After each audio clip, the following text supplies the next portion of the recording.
to do, and that will tie into some of the broader government policies such as Cool Japan that we're aware of in the sort of economic area. Yeah, I'm pretty happy to hear that.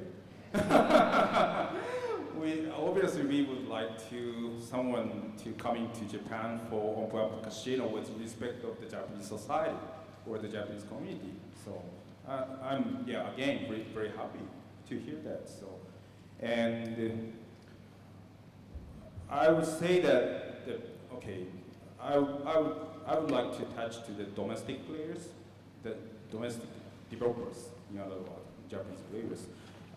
I have lots of conversation with lawmakers or the governmental officials about that on that theme. Most of the people would like to see the face of the Japanese company in the consortium, in other words, group of the casino investment in church.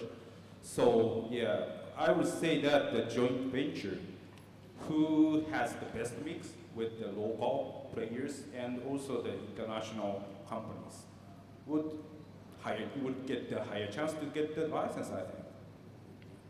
Because the Japanese lawmakers and governmental officials is working for the Japanese people, so they would like to give the chance, at least, for them. I mean, just picking on that, I mean, obviously, MGM has been very focused on talking to many business stakeholders within Japan. We also believe that the Japanese part of a consortium is incredibly important, and we're very focused on that. And frankly, we have a history of partnerships in some of our other ventures around the world.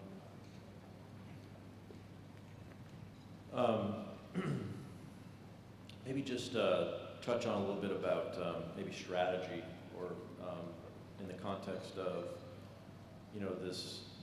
Well, I think it's fair to say that there are going to be a lot more applicants or interested parties than there are going to be licenses.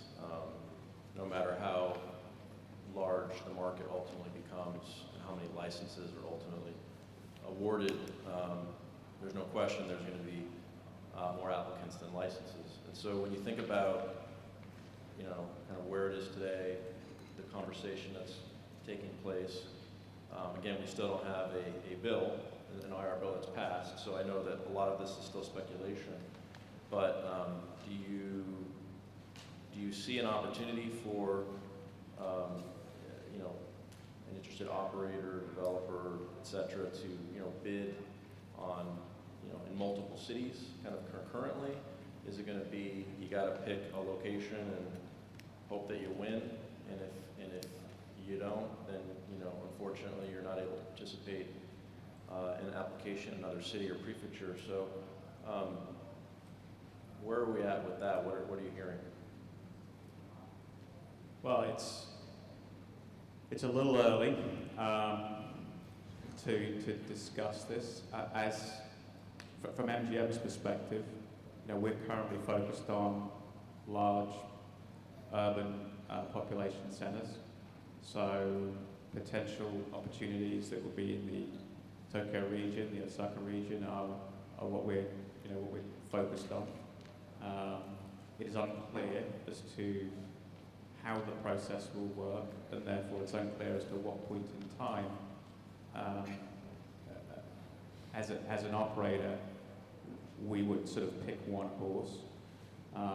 We need more clarity around the rules before we were to do that.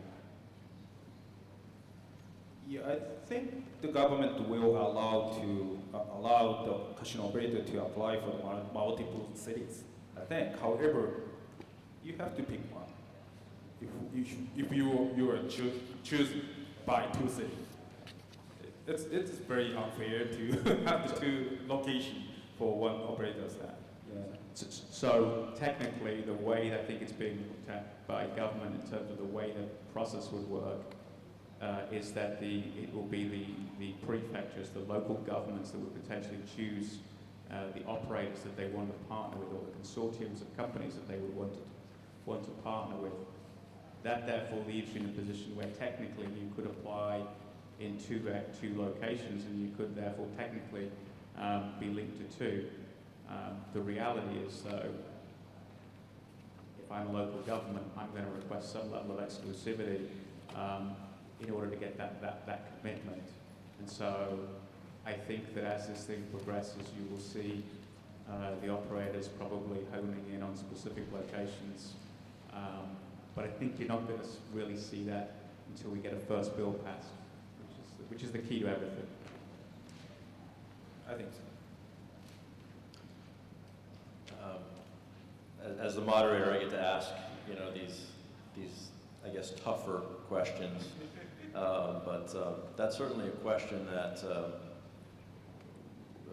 we get a lot at Union Gaming. And so, you know, we certainly have formulated some of our own views, but I get to ask the questions here today, so I wanted to get your perspective on that. I'm not sure how we're doing on time. Should we allow time for some questions from the audience? Are we out of time, or are we out of time?